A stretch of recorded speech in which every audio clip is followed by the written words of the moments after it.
Hey Fixsters! How much code do you have to know before you get started as a coder, as a freelance developer, for example?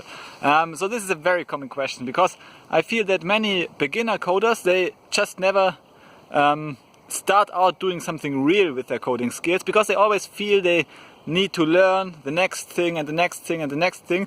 But the problem is with this approach that the more you know that you don't know anything. So you don't know even a fraction of what is out there.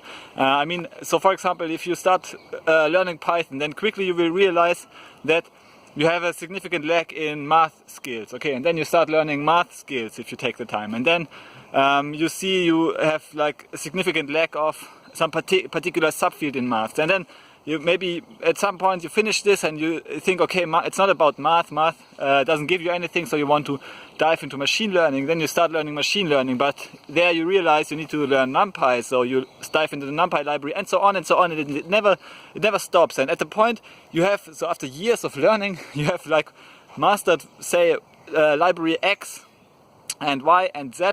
Then you start to already forget about library X and Y when learning about library Z. So this is, it's just how the brain is structured. The brain cannot remember anything, so everything you have ever learned. At least not for normal people. So it doesn't work like this. You are a system that processes information. Information flows through you, and it goes in and it also goes out. You acquire new knowledge, but you also lose old knowledge. So therefore, it's like the strategy of just keep learning stuff. It doesn't work out, and it doesn't lead to a successful coding career. So then what? How to do it the right way?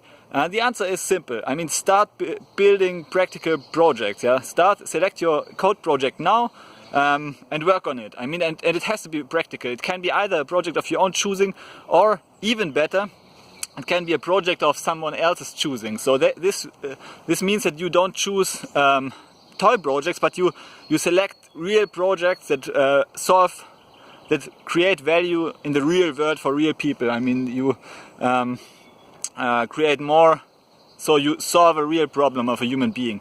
And by doing this, you will get motivated to learn. Your brain will then absorb the information much faster, because you are motivated. You are inherently motivated from the real world, and you even get paid doing this. For example, if you work as a Python freelancer on any freelancing platform like Upwork or Freelancer.com, or even as a software developer at a large company, doesn't matter, then you get paid for learning this. You get paid for solving real problems, and by solving the real problems, you of course also learn about these frameworks. But it's just about the perspective. Yeah, the one way is, how much do I have to know before I can start doing something? And the other perspective is, just select your project and learn everything that's needed to solve this project. And then you have at least, even if you forget everything that you have learned, you have at least solved this project. And it has some real world impact. So, but of course you will not lose everything, and the next project will become easier and easier and easier. And this is how you build your profile over time. So you start learning now.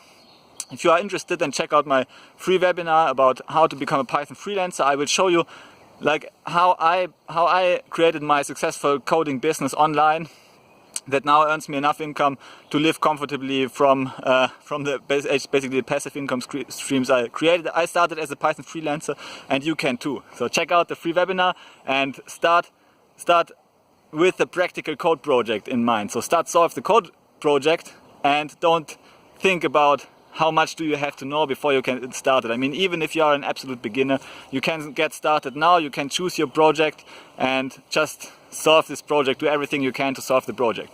Okay, thanks for listening to this video, and see you in the next video. Bye.